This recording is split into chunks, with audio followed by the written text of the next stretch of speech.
সুপ্রিয় দর্শক মণ্ডলী, শুরু করছি ঝিনেদা টিভির বিশেষ আয়োজন ঈদ আড্ডা। আর আজকে আমাদের সাথে উপস্থিত আছেন আমাদের সম্মানিত বড় ভাই, আমাদের শ্রদ্ধেয় ব্যক্তিত্ব, বাঘারপাড়া উপজেলার নবনির্বাচিত চেয়ারম্যান জনাব আশরাফুল কবির বিপুল ফরাজি। ভাই, আপনাকে ঝিনেদা টিভির পর্দায় স্বাগতম। আপনাকেও স্বাগত। কেমন আছেন? আমি ভালো আছি। আচ্ছা, শৈশব ছাড়া তো কৈশোর আসে না, কৈশোর ছাড়া বয়স্ক আসে না। আমরা প্রথমে একটু শৈশবের গল্প শুনবো, যে শৈশবে কেমন করে ঈদ কাটিয়েছেন। শৈশবে আসলে আমাদের গ্রামের আমরা যারা স্কুল ছুটি হয়ে যেত আগেই, আমাদের মূলত যেটা ঈদের সময় সেটা রোজার ঈদ বলেন আর কোরবানির ঈদ বলেন, আমরা গ্রামের ছেলেমেয়েরা সবাই একসাথে খেলাধুলা করতাম। সকালে বিভিন্ন ধরনের আমাদের এখানে পাখি ডিম পাড়া, তারপরে গ্রামের আপনি গাদন খেলা জানেন কিনা, গোল্লা স্যুট, আমরা এগুলা খেলতাম। দুপুরবেলা গোসল করে পুকুরে গোসল করতাম সবাই একসাথে মিলে। সেখানে পানিতে ডুবোডুবি খেলছেন কিনা জানি না, তো আমরা এগুলা করতাম। এরপরে আমরা দেখা যাচ্ছে বিকালে আবার মাঠে যেতাম, খেলাধুলা করতাম। এই খেলাধুলা করে মানে আনন্দ এটাই যে স্কুল নেই, আমরা সারাদিন ঘোরাঘুরি করতাম। তবে সন্ধ্যার সময় সবাইকে কিন্তু বাসায় ফিরতে হতো। আগে কিন্তু এখন অনেক বাচ্চারা বাইরে থাকে সন্ধ্যার পরেও, আমি গ্রামে দেখেছি আমাদের যে বাঘারপাড়ায় যতগুলো গ্রাম আছে, যখনই যাই বিভিন্ন সময় দেখি বাচ্চারা বাইরে থাকে। কিন্তু আমাদের সময় কিন্তু অধিকাংশ বাচ্চাদেরকে এসে বই নিয়ে বসতে হতো সন্ধ্যার সময়। এবং অনেকটা হারিকেনের, আমি যখন আমাদের 8-9 পর্যন্ত, মানে আমি ক্যাডেট কলেজে পড়েছি 7 থেকে, তো 7 পর্যন্ত আমরা কিন্তু হারিকেনের আলোয় পড়ালেখা করেছি। তো সন্ধ্যার সময় সবাই বাচ্চারা এসে কিন্তু নিজের বাসায় সব বাচ্চারাই নিজেরা হারিকেনের আপনার কাজটা কিন্তু পরিষ্কার করতো, করে নিজেরাই পরিষ্কার করতে হতো। মা বাবারা কিন্তু এটা করে দিত। তো আমাদের একটা নির্মল আনন্দ ছিল। গ্রামের যে পরিবেশ, গ্রামের পরিবেশের যে আনন্দ, সেটা কিন্তু আমরা ভোগ করেছি। এখন কিন্তু সেই গ্রাম আর নেই, সেই পরিবেশটা নেই। তো আমাদের শৈশব, আমাদের একটা শৈশব ছিল, আমাদের একটা কৈশোর ছিল, আমাদের একটা শিশুকাল ছিল গ্রামে। আমরা কিন্তু বলতে পারতাম যে আমি এখানে জন্মগ্রহণ করেছি, এখানে বেড়ে উঠেছি, এই ধুলায় এই কাদামাটিতে আমি বেড়ে উঠেছি। এখনকার বাচ্চাদের সেটা নেই। যারা শহরকেন্দ্রিক, তারা তো যারা ধরেন নিজের ফ্ল্যাট নেই, ভাড়া বাসায় থাকে, তারা এই বাসায় জন্মগ্রহণ করেছে, আর এক বাসায় 2তে পড়েছে, আর এক বাসায় এসএসসি পরীক্ষা দিয়েছে, এরকম একটা। কিন্তু আমাদের কিন্তু নির্দিষ্ট একটা জায়গা আছে যে আমি এখানে জন্মগ্রহণ করেছি, আমি এই বাড়িতেই, তখন আমাদের এই বাড়িটা ছিল না, তো টিনের ঘর ছিল, তো সেখানে আমি জন্মগ্রহণ করেছি, এখানেই বড় হয়েছি, এখানেই আমার শৈশব কৈশোর এই পর্যন্ত। এরপর অন্য জায়গায় থেকেছি, ক্যাডেট কলেজে পড়েছি, বাইরে পড়ালেখা করেছি, ঢাকায় বসবাস করেছি, চাকরি করেছি, আমার ওয়াইফ, আমার বাচ্চারা সেখানে থাকে। কিন্তু আমি যখনই ফিরে আসি তখন এই গ্রামে আসলেই কিন্তু সেই স্বাদটা পাই। এই গ্রামে আমি বড় হয়েছি, এখানে আমি জন্মগ্রহণ করেছি। এইটা কিন্তু এখনকার বাচ্চাদের সেই শৈশব নেই। আপনি নিজেও শহরে বড় হয়েছেন কিনা জানি না, যদি একদম নিরেট, একদম একটা অজপাড়াগা বলা যেতে পারে এটাকে। আমাদের এখানে পাকা রাস্তা শুরুই হয়েছে কিন্তু 91 সালের পরে। আমাদের কোনো পাকা রাস্তা ছিল না, আমরা কাদার ভিতর দিয়ে স্কুলে গেছি, একদম কাদার রাস্তা। বর্ষাকালে স্কুলে যাওয়াও অনেকটা কষ্টকর ছিল। এখনকার ছেলে মেয়েরা তো কাদার রাস্তা কি এটা ওরা এগুলা বুঝবে না। আর আমরা এই 7 পর্যন্ত গ্রামে পড়েছি, আমাদের কোনো টিফিনের ব্যবস্থা ছিল না। এখন কিন্তু একদম প্রান্তিক মানুষ, দিনমজুর কিংবা রিক্সা শ্রমিক, তাদের বাচ্চাদেরও কিন্তু টিফিন নিয়ে তারা স্কুলে যায়। কিন্তু আমাদের সময় কিন্তু যারা গ্রামে ধনী মানুষ ছিল, তাদের বাচ্চারাও কিন্তু স্কুলে টিফিন নিয়ে যেত না। সবাইকে আমরা সেই 4টার সময় স্কুল ছুটি হলে এসে বাসায় এসে খেতাম। সেটার মধ্যেও কিন্তু একটা আনন্দ ছিল। কিন্তু এখনকার মানুষের ওই মানসিক শান্তি, আনন্দ কিন্তু অনেক কমে গেছে। মানুষের প্রাচুর্যতা এসছে, কিন্তু যে নির্মল আনন্দ, সেটা কিন্তু কমে গেছে আমার কাছে মনে হচ্ছে। মানে ঈদের দিনটা আপনি হাসি খেলায় আড্ডায় সবকিছু। ঈদের দিন সকালবেলা আমরা কি করতাম, তখন ভোরে উঠে গোসল করতে যেতাম। তখন কিন্তু এটাকে গ্রামের মানুষ বলতো ফুল সাবান। আচ্ছা, লাক্স সাবানও কিন্তু আমরা যখন একদম ছোট ছিলাম তখন লাক্স সাবানও কিন্তু রেয়ার ছিল। না, তিব্বত একটা ছোট সাবান ছিল, তিব্বতে একটা ছোট সাবান ছিল, সেটাই অধিকাংশ মানুষ ইউজ করতো। লাক্স সাবান কিংবা বিদেশি সাবান গ্রামে খুব 2-1 জন। তো ঈদের সময় অনেকে, তখনও যারা শহরে থাকতো কিংবা ঢাকায় 2-1 জন থাকতো, তারা আসতো, তারা এইসব সাবান নিয়ে আসতো। তো সবাই একসাথে গোসল করা হতো। তো এখন তার বাথরুমে মতো সিস্টেম ছিল না যে নিজের বাসায় অ্যাটাচ বাথরুম। তো আমরা যখন গোসল করতাম তখন ওই সাবানটা আমরা দেখতাম, যারা হাবিব সাবান ইউজ করতো, তারা ওই সাবানটাকে বলা হয়তো ফুল সাবান, মানে একটু গন্ধ ছিল। অনেক আমরা দেখেছি ছোটবেলায় গ্রামে অনেকে সাবানের অভাবে মাটি, চুলে মাটি দেওয়া, এটা আপনি দেখছেন কিনা জানি না। গ্রামের মহিলারা কিন্তু চুলে এক ধরনের এঁটেল মাটি ওইটা দিত। তো সেই দিন কিন্তু এখন আর নেই। এখন সবকিছু পরিবর্তন হয়ে গেছে। এখন বৈশ্বিক, মানে সারা বিশ্ব তো আসলে এক ছাতার তলায় চলে আসছে। এই যে অর্থনীতির অবস্থাও অনেক ভালো হয়েছে, মানুষের ইকোনমিক্যাল অবস্থা। আমরা যখন ছোট ছিলাম তখন গ্রামে আসলে অভাব ছিল, যে যত কথাই বলুক সেই ইবনে বতুতার টাকায় 8 মণ চাল পাওয়া যেত, আমাদের এলাকায় 10 টাকা 40 টাকা দানের মণ ছিল, কিন্তু তখনও কিন্তু মানুষের খাদ্যের অভাব ছিল। এখন কিন্তু এই গ্রামে, আমাদের গ্রামে কেউ না খেয়ে থাকে না, আমার থানায়ও কেউ না খেয়ে থাকে না। হ্যাঁ, এখনও পুষ্টিকর খাবারের অভাব আছে, এখনও স্বাস্থ্য ব্যবস্থায় চিকিৎসা, সুচিকিৎসা পাওয়ার অভাব আছে, সে বিষয়ে অনেক প্রতিকূলতা আছে, কিন্তু যে মানুষ না খেয়ে থাকে সেটা কিন্তু এখন নেই। এটা সরকারের বিভিন্ন সহায়তা প্রকল্প, মানুষের অর্থনৈতিক অবস্থার উন্নয়ন হয়েছে, বিভিন্নভাবে হয়েছে। জননেতা থেকে জনপ্রতিনিধি, এই বিষয়টা বেশ কিছুদিন ধরেই জনপ্রিয়তা পেয়েছে খুবই, আমরা জেনেছি বিভিন্ন মানুষের কাছে বিভিন্ন মাধ্যমে। তা এই জায়গা থেকে আপনার অনুভূতিটা কেমন? আসলে আমি তো রাজনীতিতে ছোটোবেলা থেকেই ছিলাম, বঙ্গবন্ধুর আদর্শকে ভালোবাসতাম, ক্যাডেট কলেজে রাজনীতি করার কোনো সুযোগ ছিল না। এরপরে যখন আমি টেক্সটাইল ইউনিভার্সিটি তখন হয়নি, আমাদের সময় টেক্সটাইল ইঞ্জিনিয়ারিং কলেজ ছিল, তো টেক্সটাইল ইঞ্জিনিয়ারিং কলেজে ছাত্রলীগের একজন সদস্য হিসেবে কাজ করেছি। আসলে বঙ্গবন্ধুর যে আদর্শ, বাংলাদেশের যে অসাম্প্রদায়িক রাজনীতির যে আদর্শ, সেই আদর্শটা আসলে বুকে ধারণ করতাম, লালন করতাম। কারণ আমার আব্বাস, উনি সরকারি চাকরি করতেন, উনি কোনো পলিটিক্স করতেন না। আমার আর একটা মাত্রই নিজের চাচা ছিল, চাচাতো চাচা বাদে, তো উনি মোজাম্মেল হক, উনি ছাত্রলীগের সদস্য ছিল সিটি কলেজে যখন পড়ালেখা করেছেন তখন থেকে, এবং আওয়ামী লীগের একজন যেটা বলে যে একদম কোর কর্মী যাকে বলে, একদম আওয়ামী কর্মী যাকে বলে, সেই ধরনের একজন কর্মী, যিনি ওই ছোটোবেলা থেকেই আওয়ামী লীগের কোনো অনুষ্ঠান থাকলে, আওয়ামী লীগের কোনো দলীয় প্রোগ্রাম থাকলে, জননেত্রী শেখ হাসিনা যখন যশোর এসেছেন, বাগারপাড়া এসেছেন, আশপাশের জেলায় আসলে ওনাকে কিন্তু সবসময় পাওয়া যেত। আওয়ামী লীগের প্রতিটা নির্বাচনে, তখন তো আর এই ইউনিয়ন পরিষদের নির্বাচনগুলো মার্কায় হতো না, তখন মেনলি উপজেলা নির্বাচন এবং এমপি নির্বাচন, এই দুটাতেই উপজেলা নির্বাচনে দল নমিনেশন দিত, মার্কা দিত না, আর এমপি নির্বাচনে মার্কা থাকতো। আমি ছোটোবেলায় যখন একদম ছোটো, তখন শাহাদুজ্জামান চাচার মার্কা আমার চাচা নিয়ে নিয়ে মেরে বেড়াতো। এবং আরও কিছু লোক ছিল, আমার হামিদ দর্জি চাচা, উনিও আমার চাচাতো চাচা হন, উনি আওয়ামী লীগের সভাপতি ছিলেন যখন নৌকা মার্কার 75-এর পরে যে দুর্দিন, সেই দুর্দিনে উনি আওয়ামী লীগের সভাপতির দায়িত্ব পালন করেছেন। আরেকজন আছে আমার রূপ চাচা, এখন উনি বেঁচে আছেন, বয়স্ক হয়ে গেছেন, উনিও আওয়ামী লীগের প্রেসিডেন্ট ছিলেন ইউনিয়ন কমিটির, ওনারাই মূলত কাজগুলো করতেন। তো আমার চাচাও ওনাদের সাথে মিলে একসাথে করতেন, উনি ইউনিয়ন আওয়ামী লীগের সহসভাপতি ছিলেন দুইবার। তো তার কাছ থেকে মূলত বঙ্গবন্ধুর আদর্শ বুকে ধারণ করা, লালন করা। এরপরে যখন কলেজে গিয়েছি, টেক্সটাইল ইঞ্জিনিয়ারিং কলেজে, তখনই ছাত্রলীগের সক্রিয় কর্মী ছিলাম। এরপরে পাশ করে বেরিয়েছি, চাকরি করতাম, বঙ্গবন্ধু টেক্সটাইল ইঞ্জিনিয়ার্স অ্যাসোসিয়েশনের একজন সক্রিয় নেতা ছিলাম, অ্যাসোসিয়েশন করতাম। এরপরে স্থানীয় রাজনীতিতে আসলে ওইভাবে কখনো রাজনীতি করিনি। আমাদের পরিবার কিন্তু 1970 সালের পর থেকে এই রায়পুর ইউনিয়নের চেয়ারম্যান হিসেবে দায়িত্ব পালন করে। আমরা কিন্তু মুক্তিযুদ্ধের সপক্ষে শক্তি, এবং আমার চাচা স্বপন চেয়ারম্যানও কিন্তু উনি আওয়ামী লীগের একজন নেতা, এবং উপজেলায়ও দল থেকে একবার নমিনেশন পেয়েছিলেন, অল্প ভোটে উনি ফেল করেছিলেন 8 সালে, মানে 9 সালের যে উপজেলা নির্বাচন, 9 সালে উনি অল্প ভোটে, মাত্র 2400 ভোটে ফেল করেছিলেন।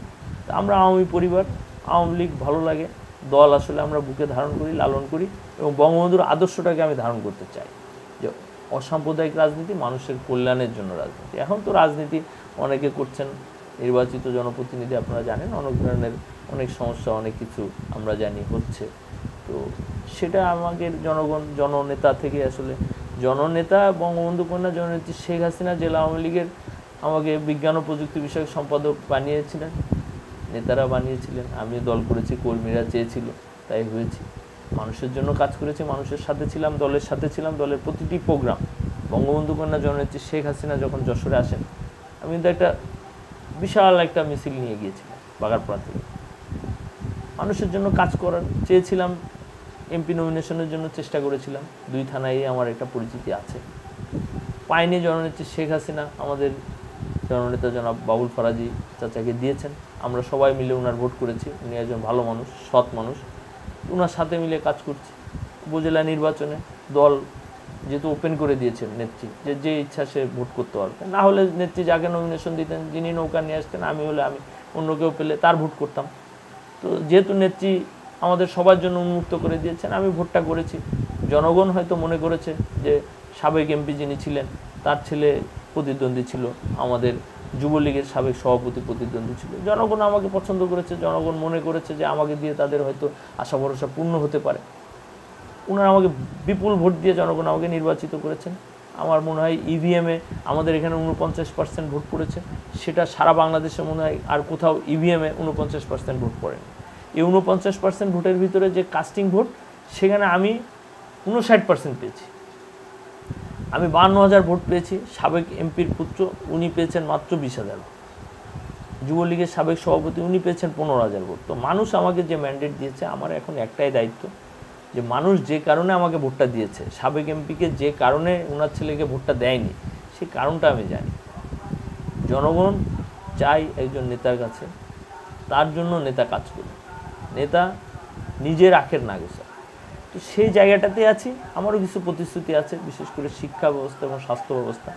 আমাদের শিক্ষা ব্যবস্থার মানে বাগারপাড়া অভয়নগরের শিক্ষা ব্যবস্থা কিন্তু একজন জনপ্রতিনিধি প্রায় 40 বছর পিছিয়ে দিয়ে গেছে বিভিন্নভাবে। শিক্ষা প্রতিষ্ঠানে নিয়োগ, দুর্নীতির মাধ্যমে নিয়োগ, এখন তো আপনারা জানেন NTCR এর মাধ্যমে নিয়োগ হয়, এখন কিন্তু আর শিক্ষক নিয়োগে কারো কোনো হাত নেই। কিন্তু ওই সময়টা 8 সাল থেকে এই পর্যন্ত এখানে শিক্ষক নিয়োগ হয়েছে, একদম মানে অদক্ষ শিক্ষক নিয়োগ হয়েছে।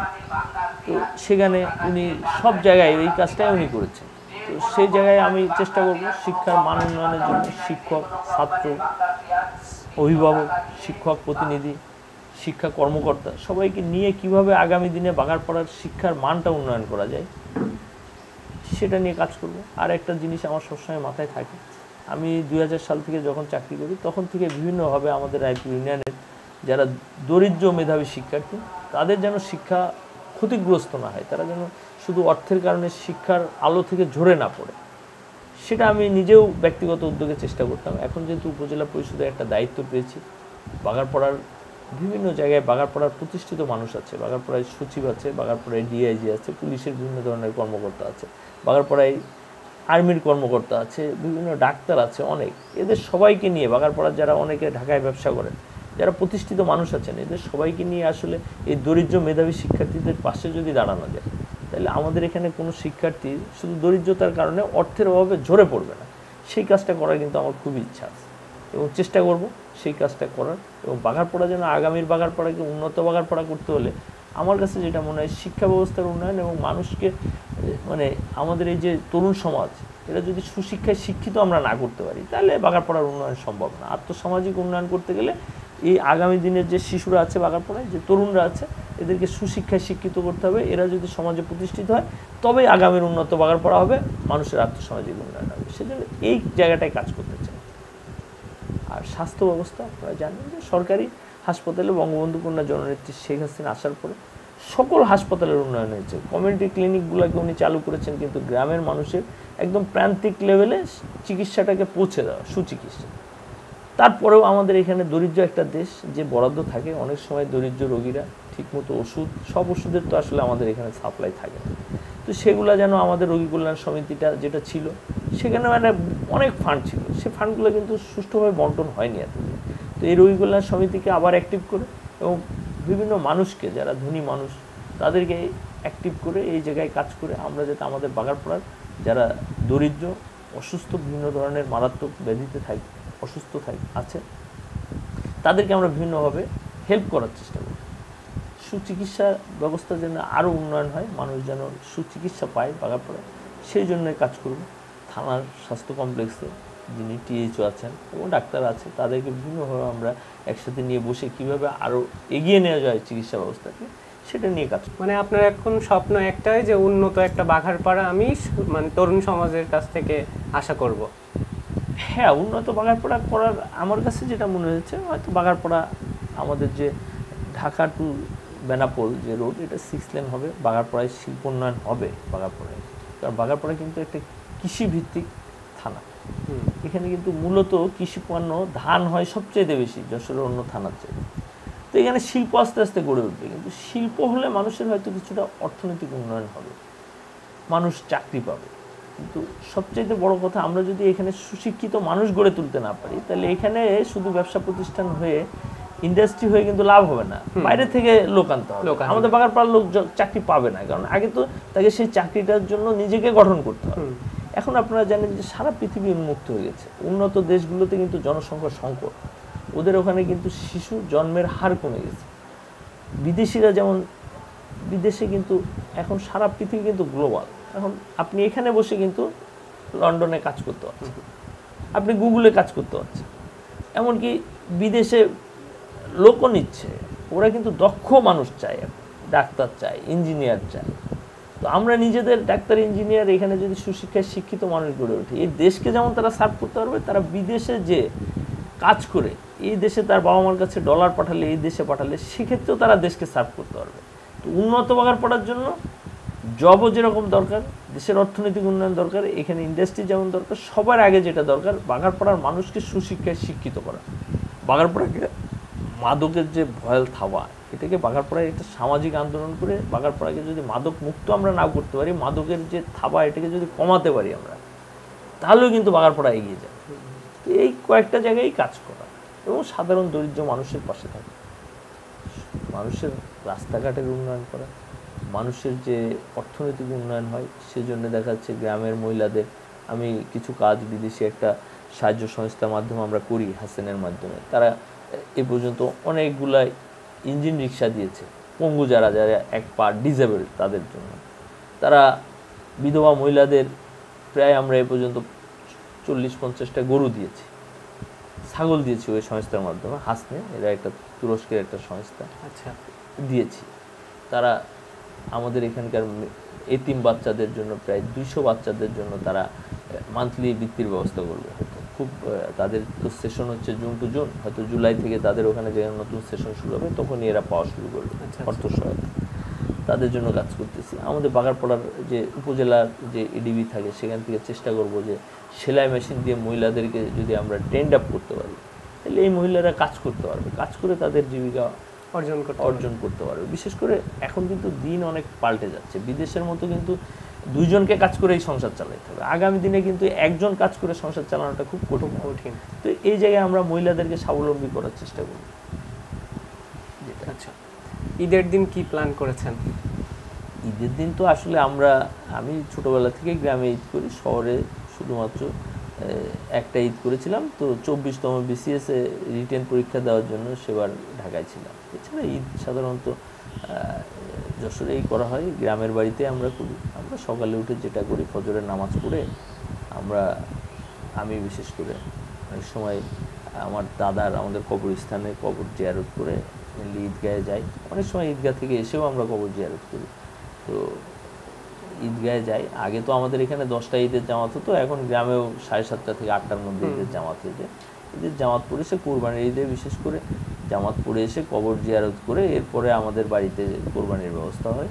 কোরবানি করে দুপুর পর্যন্ত বাড়িতেই থাকা হয়। বাড়িতে বিভিন্ন লোকজন আসে, কারণ রাজনীতিতে বাড়িতেই বিভিন্ন রাজনৈতিক কর্মীরা আসে, তাদের সাথে বসে আড্ডা মিষ্টি মুখ করা। তারপর আমাদের রায়পুর ইউনিয়ন যে বাজার, ওখানেও অনেক সময় যে আমরা বন্ধুবান্ধব, কারণ আমাদের এই ইউনিয়নে যারা ছোটোবেলা একসাথে বড় হয়েছে সবাই কিন্তু ঈদের সময় আসে।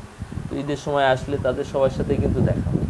এই যে এই দেখাটা, এরপরে দুপুরের পরে বাসায় দুপুরের খাবার খেয়ে বেরোয় বিভিন্ন ইউনিয়নে কিংবা বাগারপাড়া থানা সদরে আমরা বিভিন্ন মানুষের সাথে, আমাদের রাজনৈতিক কর্মীদের সাথে আলাপ কুশল বিনিময় করি। অনেকের বাড়ি যেতে হয়, অনেকে আমার বাড়িতেও আসে।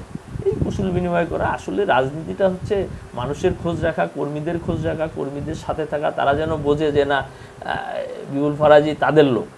এটা একটা বড় ইস্যু, কারণ অনেকেই রাজনীতিতে জেলা ঢাকা থেকে পড়ালেখা করে আসেন, অনেক ইন্ডাস্ট্রিয়ালিস্টও আসেন। কিন্তু আমি এসেছি, আমার যেটা আমি জব করতাম, ছোটোখাটো ব্যবসাও করি, তো আমার সবসময় ইচ্ছা ছিল যে জনগণ যাতে বোঝে যে আমি তাদের মানুষ। আমি ঢাকা থেকে এসেছি, তার মানে ঢাকায় থাকি, তার মানে যশোরে আসি। আমি এখানে অর্ধেক সময় প্রায় আমার গ্রামের বাড়িতেই থাকি, এবং যখন যশোরে থাকি তখন আমাদের শহরের একটা বাড়ি আছে, আমি কিন্তু এই গ্রামের বাড়িতেই রাত্রি যাপন করি। কারণ সকালে অনেকের সাথে দেখা হয়, হাঁটতে গেলে দেখা হয়, সকালে হাঁটাহাঁটি করলে, গ্রামের রাস্তায় হাঁটাহাঁটি করলে মানুষের সাথে দেখা হয়। মানে মানুষকে সবার আগে সেই ফিলিংসটা আসতে হবে যে নেতা আমাদেরই লোক। মানে নেতা, এবং আমি ঢাকা থেকে আসছি, উচ্চশিক্ষিত মানুষ, আমি ব্যবসা করি, আমার অর্থনৈতিক সচ্ছলতা আছে, এটাতে যদি সেই কর্মীর কাছাকাছি আমি না যেতে পারি, কর্মী এবং আমার মধ্যে যদি একটা দূরত্ব থাকে, আমি এক শ্রেণীর মানুষ, কর্মী এক শ্রেণীর মানুষ, সেইখানে রাজনীতির গ্যাপটা হয়ে যায়। তো সেই গ্যাপটা যাতে না হয় সেজন্য চেষ্টা করি, কর্মীদের সাথে মিশে থাকার চেষ্টা করি। সেই প্রতিদান তো কর্মীরা আমাকে দিয়েছে, আমাকে 52,000 ভোট দিয়েছে। আর যেখানে দুইজন প্রার্থী বাঘা বাঘা প্রার্থী, একজন 3 বারের এমপি, তার সন্তান উনি নিজেও ভোট করেছেন, এমপি সাহেব নিজেই প্রার্থী ছিলেন, এরকমভাবে ভোট করেছেন। তো সেখানে ওনাকে 20,000 ভোট দিয়েছে মানুষ, আর আমাকে 52,000 ভোট দিয়েছে। তো এটা তো আসলে একটা অবশ্যই ভালোবাসার জায়গা থেকেই দিয়েছে। তবে কি এই যে ভোটটা দিয়েছে, এটা কিন্তু একটা চাপ আছে, একটা প্রেশার কিন্তু আমার আছে। অবশ্যই, কারণ আপনি যখন জনপ্রিয়তার তুঙ্গে থাকবেন তখন কিন্তু আপনার নিচে নামারও সম্ভাবনাটা আছে। যে নিচে আছে তার কিন্তু সবসময় উপরে ওঠার সম্ভাবনা থাকে, আর যে একবার উপরে উঠে যায় তার কিন্তু নামার সম্ভাবনা থাকে। এই যে জনপ্রিয়তার একটা বিশাল চাপ, মানুষের একটা প্রত্যাশার চাপ, এখন কিন্তু কাজ আমার একটা, এই প্রত্যাশার চাপটা কিভাবে এই 5 বছর মিটানো, মানুষ যে আশা ভরসা করে আমাকে ভোটটা দিয়েছে, এই 5 বছর সেই আশা ভরসার প্রতিদান আমি কতটুকু দিতে পারছি। আমরা চাই যে আপনি সামনের দিকে আরও মসৃণভাবে কাজ করতে পারেন, বাঘারপাড়াবাসীর জন্য যেন ভালো কিছু করতে পারেন, আমাদের প্রত্যাশা থাকবে এমন। দর্শক, আমরা দেখতে দেখতে একেবারেই অনুষ্ঠানের শেষ পর্যায়ে চলে এসেছি। সর্বশেষ বাঘারপাড়াবাসীর জন্য তথা সারা বাংলাদেশের মানুষের জন্য আপনার যদি কোনো বার্তা থাকে। আসলে বাংলাদেশ কিন্তু যে যত কথাই বলুক, জননেত্রী শেখ হাসিনার নেতৃত্বে, বাংলাদেশ আওয়ামী লীগের নেতৃত্বে এই দেশটা কিন্তু এগিয়ে যাচ্ছে। হ্যাঁ, আমাদের মতো একটা দেশ যেখানে ন্যাচারাল রিসোর্সেস খুবই কম, মিনারেল রিসোর্সেস খুবই কম, আমাদের কিন্তু দুইটাই শক্তি, একটা হচ্ছে আমাদের জমি এবং আমাদের ম্যান পাওয়ার, যেটা একসময় অধিক মানুষ ছিল অভিশাপ, এবং কিন্তু অধিক মানুষ কিন্তু একটা সম্ভাবনা। সেই সম্ভাবনাকে কাজে লাগিয়েই বঙ্গবন্ধু কন্যা জননেত্রী শেখ হাসিনা কিন্তু ধীরে ধীরে একটা অনুন্নত দেশ থেকে কিন্তু মধ্যম আয়ের দেশে রূপান্তর করেছে। এবং উনার যে মিশন এবং ভিশন 2041 সালে একটি উন্নত বাংলাদেশ, স্মার্ট বাংলাদেশ, এটা কিন্তু উনি বেঁচে থাকলে হবে। তো আজকে এই দেশটা এগিয়ে যাচ্ছে, একটা অসাম্প্রদায়িক রাজনীতি নিয়ে এই দেশটা এগিয়ে যাচ্ছে। তার ভিতরে চক্রান্তকারীরা আছে, ষড়যন্ত্রকারীরা আছে, অগ্রযাত্রা কিন্তু বারবার থামিয়ে দিতে চায়। বঙ্গবন্ধু